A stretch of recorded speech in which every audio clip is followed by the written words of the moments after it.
Hai, ketemu lagi sama saya Ferdinand, masih dalam mata kuliah seminar isu dan dinamika pembangunan berkelanjutan dalam isu lingkungan global. Kalau teman-teman sudah menonton video saya sebelumnya, kita bicara tentang inovasi sosial dan sebuah studi kasus, yaitu perusahaan air film yang berhasil masuk ke pasar saham. Kali ini kita akan membahas sebuah studi kasus yang menarik juga, yang mungkin kondisinya berbeda dengan film, tapi kita semua sudah pasti kenal dengan perusahaan ini. Kali ini kita akan membahas tentang goals nomor 11, pemukiman dan kota yang berkelanjutan. Akan ada 5 bagian dari video ini. Yang pertama kita akan membahas tentang SDGs nomor 11. Baru kita berbicara tentang Gojek sebagai salah satu bentuk inovasi sosial. Bagian ketiga, bagian yang paling menarik adalah berbicara tentang kondisi terkini saham Gojek yang jatuh drop yang tidak sesuai dengan ekspektasi kita. Baru yang terakhir kita berbicara lesson learned dari Gojek sebagai sebuah inovasi sosial untuk pembelajaran tentang SDGs nomor 11 dan inovasi sosial di masa depan. Mari kita mulai berbicara tentang SDGs nomor 11. SDGs nomor 11 bertujuan untuk membuat kota dan pemukiman yang inklusif, aman, tangguh, dan tentu saja berkelanjutan. Dengan urbanisasi yang semakin cepat, kebutuhan akan transportasi publik yang efisien, ramah lingkungan, dan terjangkau menjadi semakin mendesak. Disinilah Gojek sebagai sebuah inovasi sosial memainkan peran yang sangat penting. Gojek sejak awal didirikan, didesain untuk menjadi solusi atas masalah mobilitas perkotaan di Indonesia dengan menyediakan layanan transportasi yang dapat diakses oleh berbagai lapisan masyarakat. Namun bagaimana ini berkaitan dengan SDGs nomor 11? Layanan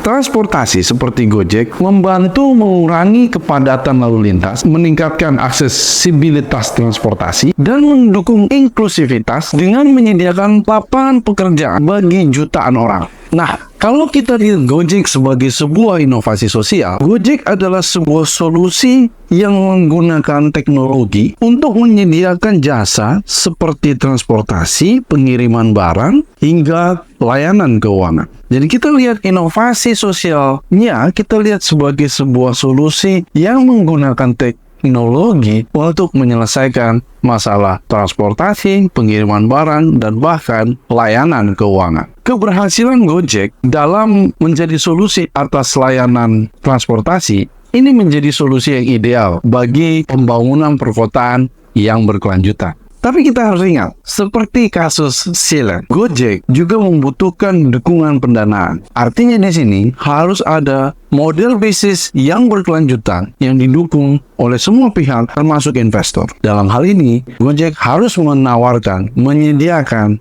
sebuah bisnis model yang menguntungkan juga bagi para investor. Nah, yang menjadi menarik adalah ketika Gojek merger dengan inovasi sosial lainnya, yaitu Tokopedia, menjadi sebuah perusahaan besar yang kita kenal dengan GoTo. Setelah merger dan IPO, uniknya saham Gojek justru jatuh secara bertahap dan sampai saat ini masih di dalam kisaran nominal yang cukup rendah. Kenapa ini bisa terjadi? Dan 4 faktor mengapa saham GoTo akhirnya bisa drop seperti hari ini. Pertama, ekspektasi pasar yang terlalu tinggi. Pasca merger, ekspektasi pasar terhadap GoTo terlalu tinggi. Pasar berharap bahwa penggabungan dua raksasa digital ini akan menciptakan sinergi yang langsung terlihat dalam kinerja keuangan. Namun integrasi dua perusahaan raksasa ini tidak semudah yang dibayangkan, dan hasilnya pun mungkin butuh waktu lebih lama untuk terrealisasi. Yang kedua, tekanan profitabilitas. Sebagai perusahaan yang masih dalam tahap ekspansi, GoTo belum mencapai profitabilitas. Di tengah ketidakpastian ekonomi global, investor mulai lebih berhati-hati dan lebih memperhatikan aspek profitabilitas daripada pertumbuhan. Yang tentu saja, sentimen ini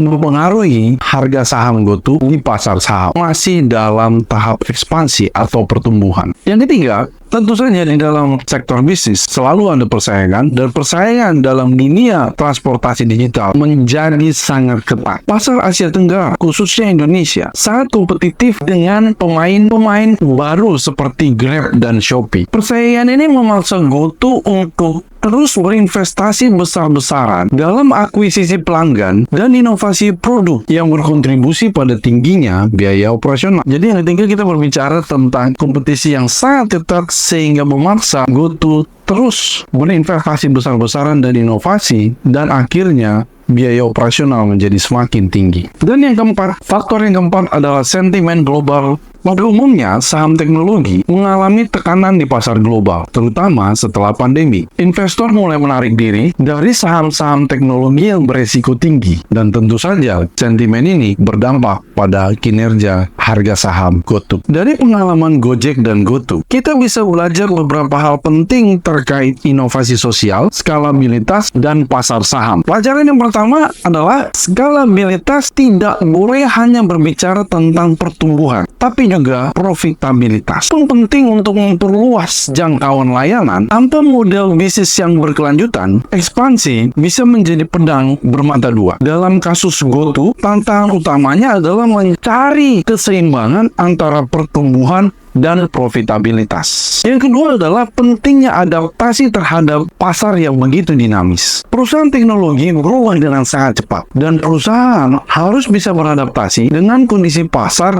dan ekspektasi investor. Ya, tentu saja, inovasi sosial harus mampu mengikuti perkembangan lingkungan bisnis. Karena bicara inovasi sosial, seperti nomor satu tadi, inovasi sosial tidak boleh hanya berbicara tentang pertumbuhan, tapi juga profitabilitas. Sehingga inovasi sosial harus mengikuti lingkungan bisnis. Yang ketiga, kita harus berbicara tentang transparansi dan kepercayaan investor. Setelah IPO atau penawaran umum perdana saham menjadi faktor kunci untuk menjaga kepercayaan investor. GoTo harus bekerja keras untuk meyakinkan pasar bahwa GoTo mampu mengintegrasikan bisnis secara efektif dan mencapai hasil yang diharapkan. Dan yang keempat, inovasi sosial harus bisa menjaga ekspektasi. Manajemen ekspektasi. Merger besar seperti GoTo seringkali disertai dengan ekspektasi yang sangat tinggi. Manajemen ekspektasi baik terhadap investor maupun terhadap masyarakat adalah kunci untuk menghindari volatilitas harga saham yang ekstrim. Kesimpulannya, Gojek, Tokopedia yang pastinya kita semua sudah sering pakai adalah bentuk inovasi sosial dalam SDG 11 mewujudkan perkotaan dan pemukiman yang berkelanjutan. Namun, volatilitas harga saham GoTo di pasar saham menunjukkan bahwa inovasi sosial ternyata